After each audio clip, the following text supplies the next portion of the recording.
Já parou para pensar que a guerra mais perigosa dos nossos tempos não é travada com tanques ou soldados? Ela não acontece em campos de batalha distantes, mas dentro da sua casa, na tela do seu celular, nas salas de aula dos seus filhos. Essa é a guerra cultural, um conflito silencioso, mas implacável, que não busca conquistar territórios, mas algo muito mais valioso, a sua mente e o seu coração. Antigamente, quando se falava em comunismo, a imagem que vinha à mente era de uma revolução armada, de um Estado tomando à força os meios de produção. Mas essa tática se mostrou falha em muitos lugares. A nova estratégia é muito mais sutil e, por isso mesmo, muito mais eficaz. Em vez de impor uma ditadura pela força, ela busca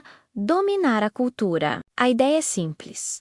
Se você consegue controlar o que as pessoas pensam, o que elas acreditam, o que elas amam e o que elas odeiam, você não precisa de exércitos para controlá-las. Elas mesmas se tornarão defensoras da sua agenda. E como isso funciona na prática? Funciona através da reprogramação dos nossos valores mais fundamentais. Aqueles pilares que sustentam a nossa civilização, como a família, a fé em Deus e a liberdade individual, são constantemente atacados, desconstruídos e ridicularizados. O objetivo é criar um vácuo, um vazio de referências, para que ele possa ser preenchido por uma nova ideologia, disfarçada de progresso, inclusão e justiça social. O mais preocupante é que a maioria das pessoas, o povo, vive alheia a tudo isso.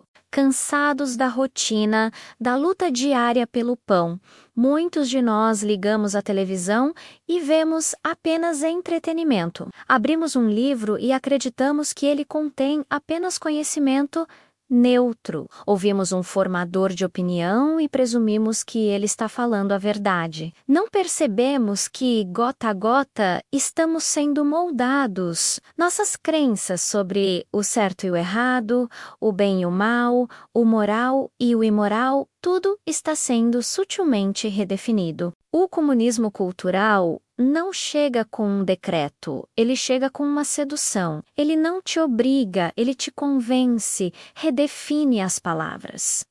Ele não destrói os muros da cidade por fora. Ele planta as sementes da destruição por dentro, fazendo com que os próprios cidadãos derrubem suas defesas. E assim, sem discernimento histórico ou espiritual, o povo se torna refém de uma agenda que ele mesmo passa a defender, acreditando lutar por um mundo melhor, quando na verdade está construindo a própria prisão. Pense comigo, qual é o alvo principal dessa guerra? São as duas instituições que mais oferecem resistência a qualquer projeto de poder totalitário: a fé cristã e a família tradicional.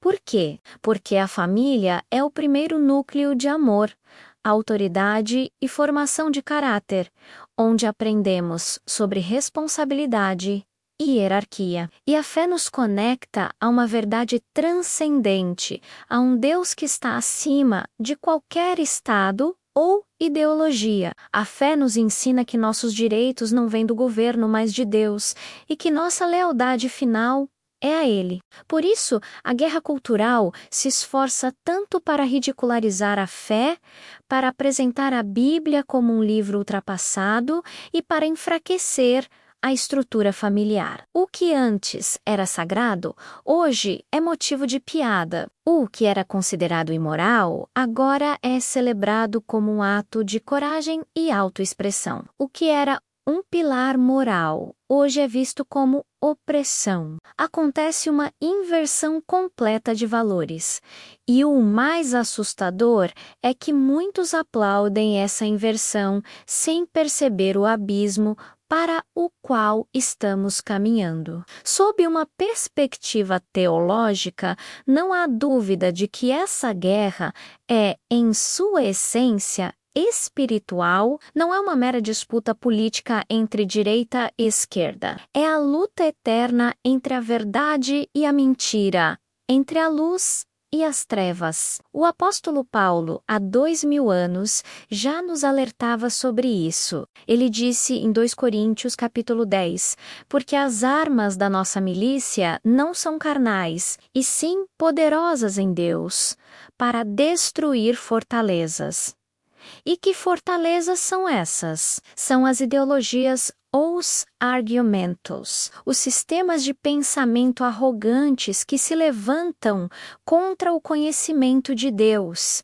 A batalha é travada no campo das ideias, mas o prêmio são as almas. Então, o que nós podemos fazer? Vamos ficar parados, assistindo a tudo isso como espectadores passivos? Não chegou a hora de despertar. Chegou a hora de entender que não somos apenas vítimas de um sistema, mas agentes de transformação com uma responsabilidade diante de Deus e das futuras gerações. O primeiro passo é o despertar da consciência. Precisamos voltar a pensar por conta própria, a questionar as narrativas que nos são impostas. Isso exige esforço, exige ler bons livros, estudar história de verdade, desligar um pouco as telas que nos hipnotizam e conversar com pessoas que pensam diferente de nós.